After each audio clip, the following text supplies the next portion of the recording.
Hi, welcome. This is Breakfast with the Boys on Movie TV. It's part of, all of this entertaining, informative, and educative programming that we have as the #1 broadcaster in the land. Chatewa, we've been docile about something. This is regards our, discussion on nutrition, and Martin Mouro has actually made this accusation and said the media people are not as active in talking about nutrition as needs be. I would agree with him. I would agree with him. We haven't really given it the attention that it would. Although with an exception with movie TV, and this is so coincidental that I'm actually talking about movie TV, on a show that's running on movie TV. Okay, we get movie TV. You get the part, right? We get it. There's a lot of movie in the whole movie, yeah. Right. So, in fairness, when we were starting 7 Hours live, we started it on a nutritional point of view. Right. We were talking about the wawashas, your nuts, tamarind. also. Yeah. I beg your pardon? Your nuts. Oh yes, I came. I was having my nuts live on set. Yeah, I came. I had my nuts, and at some point they were packaged in a black plastic bag, which got Mrs. Marcella saying, that plastic bag was a bit scary. We have people that know you, and then there are people that know us that know you, that know so us. you're embarrassing a chain. Yeah, so I said, Bamlam, but I needed these nuts, but I came with my nuts. Okay. Having said that, Matthew, it's great to have you. I agree with you. So we are off to a good start.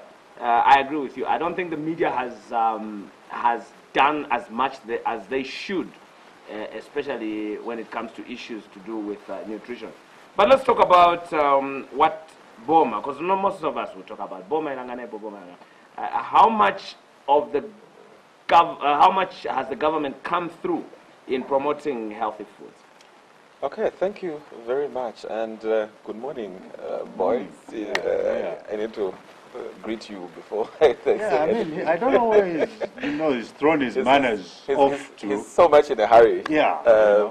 You hear that? You are in a hurry. Take it easy. Anyway, I think we should bring him on 7 Hours. It sounds like a conversation, but I'm looking at the monitor. I'm looking at the monitor right now, and I'm thinking at the time, there's something that we needed there, like I needed the 1 and 8. But for now, I will behave myself. Good, but I know, for example, my kids are watching, and so are also kids. So we have nephews and nieces all around. Uncle Chatewa is still good. Okay, you can see that. So, before we bring in the issue of Mzipe, but that's more of a basic talk. This whole Boma Yanganepo thing, Nipat Pamena, that's a question that I've been, wondering. This whole socialist type of approach to things is way past where we are today, and we're still, hoping that government will look at it and will resolve these issues. But anyhow, today we want to talk about government's role in promoting healthy foods through dietary guidelines. Yes. Is this available? Yeah. So interestingly, Zambia is actually currently reviewing the dietary guidelines. Yeah, the food-based dietary guidelines. So this is a set of guidelines that are supposed to guide the nation on how we should eat. Yeah, so interestingly, the guidelines would even tell you, the quantities of foods that you're supposed to consume.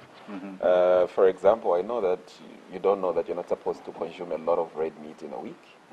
So the dietary guidelines would provide you with that information, and they would actually add some sort of grammage to what you're supposed to consume. Is it true that it takes about 4 days for the body to process meat?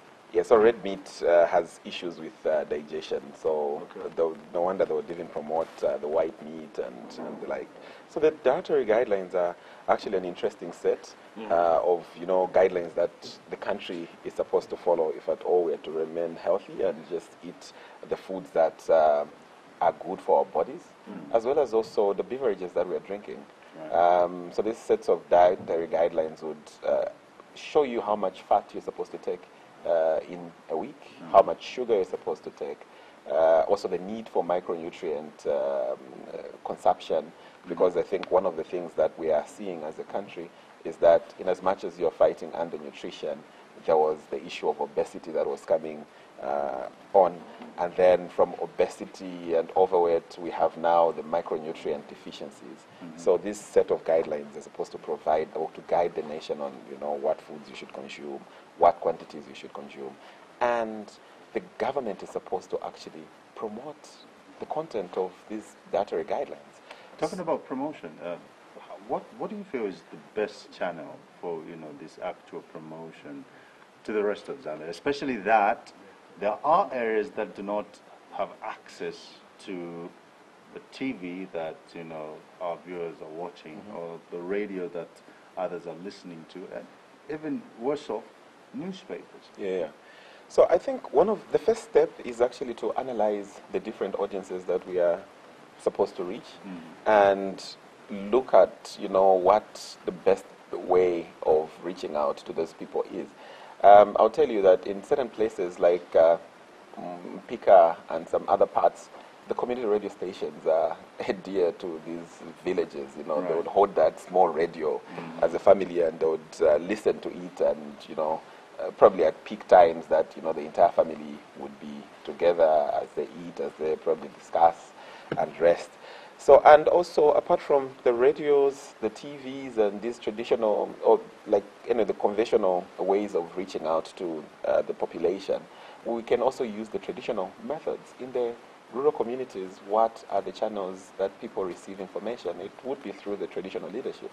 It would be through, the trusted neighborhood health committee workers. This person is just a volunteer at a clinic, but the way he's given that respect, like he's a doctor. Whatever he says is actually taken as gospel truth. So these are some of the channels that we could use to reach every citizen in the country, because the situation, the fight against malnutrition, is a multi-sectoral problem, and if at all we are going to win in this fight, we need to use all the avenues that we can to address this problem. There is the aspect of the mayor who was talking about a particular meal, and this has been drawn out of proportion. But I bring in the mayor from the point of view of the civic, of the local authorities. Yes. How much really can these institutions, if you will, play a role in advancing some of these thoughts? Okay, so the civic officers have a role to play. As you know that the different constituencies would have constituency development plans.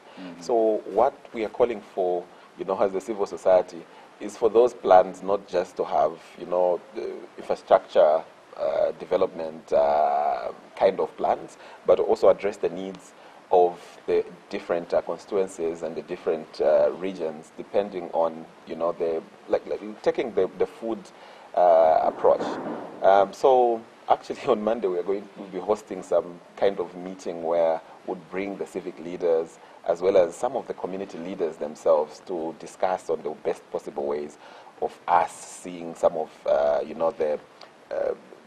the civic channel helping out in food production, because we feel like there's a lot that the civic channel can use to reach out. In the few minutes that we still have, everyone said there's the aspect of teacher child, and I'm going to go to the book that Chacha was trying to advise a politician to stay away from.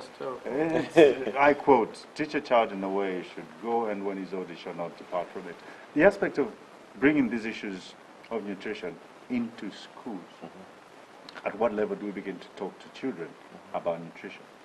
So that's actually very important, and I'm yet to see, how effective the school health and nutrition policy would work, because, if you talk to the people that, the older generations, even from just our discussions with some of the senior citizens, they would tell you that, the reason why stunting was not really an issue back in the days is because, they were taught in the schools.